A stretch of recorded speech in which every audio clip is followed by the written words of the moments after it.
Hello and welcome to the Different Man and Missile.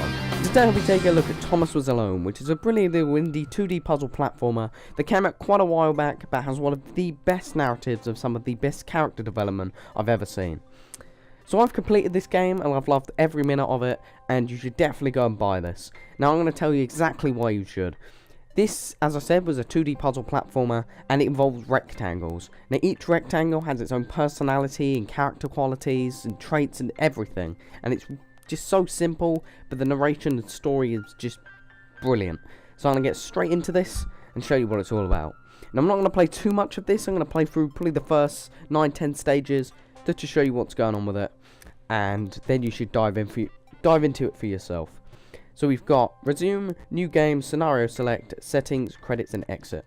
So settings only has the audio settings, and the resolution and graphics options are in the launcher, which is a very small launcher. Now this game will probably run on anything half modern anyway. Probably not even modern. So I'm going to start a new game, and we'll show you what it's all about. Now, as I said, this is a very simple but brilliant art style, involving block shapes.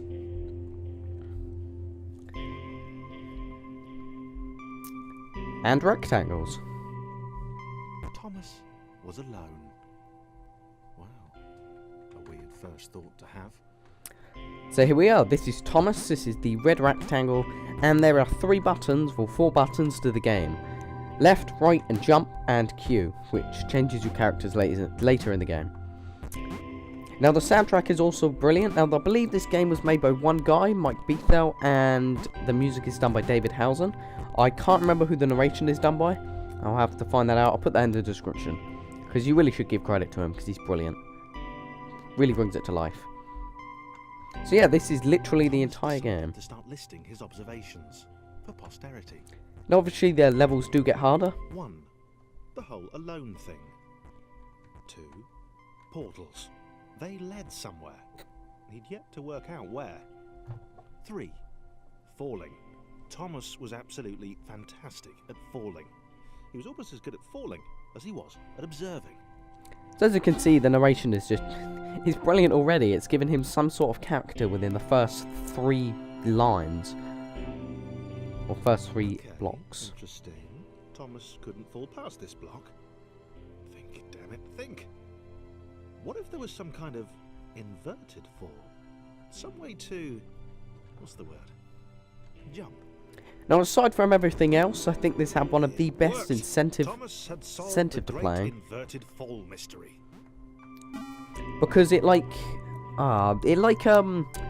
you want to keep playing, because you want to find out what's next. Big jump. But Thomas noted there was no real danger in missing it. The world didn't want him to fail here. It was pushing him, but gently. Just such a brilliant narrative. Really, really, really good. This all seemed a little dangerous. The world was not to be trusted. It was unstable, and it seemed to Thomas that it could let him down at any moment. Yes, it could. He was starting to... I believe I may have just skipped a bit of narrative, but it's alright. Now this is on sale quite a lot. Oh, so much narrative. Anywhere. He felt like he was making progress, but there wasn't really any way to know. He seemed to be moving predominantly up and to the right, which might, or might not, be important. Well, it might not be important. It's kind of important. Might have been paranoia again, but Thomas could have sworn the world was becoming more complicated. It always seemed to be one step ahead of his skills. Oh, noes. It had been designed just for him. He wondered why. Was the world testing him? No.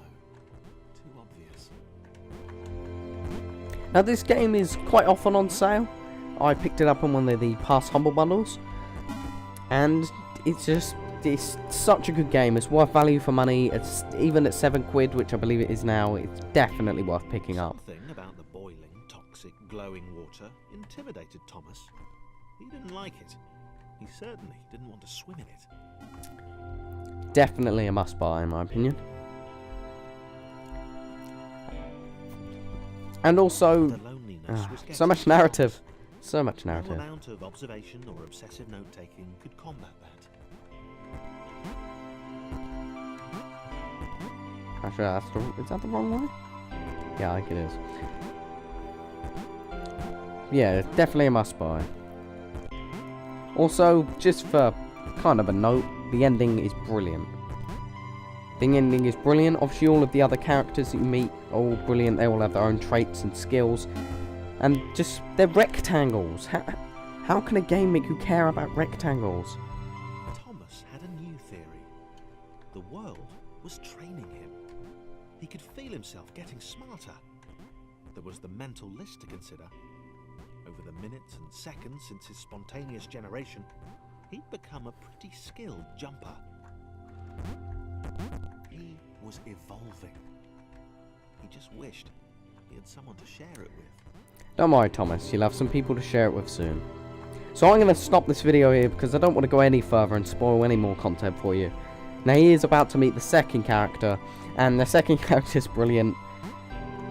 And the third character and fourth character and fifth and sixth character, there's just a load of content, a brilliant story, just a great narrative, brilliant soundtrack, great art style, definitely value for money.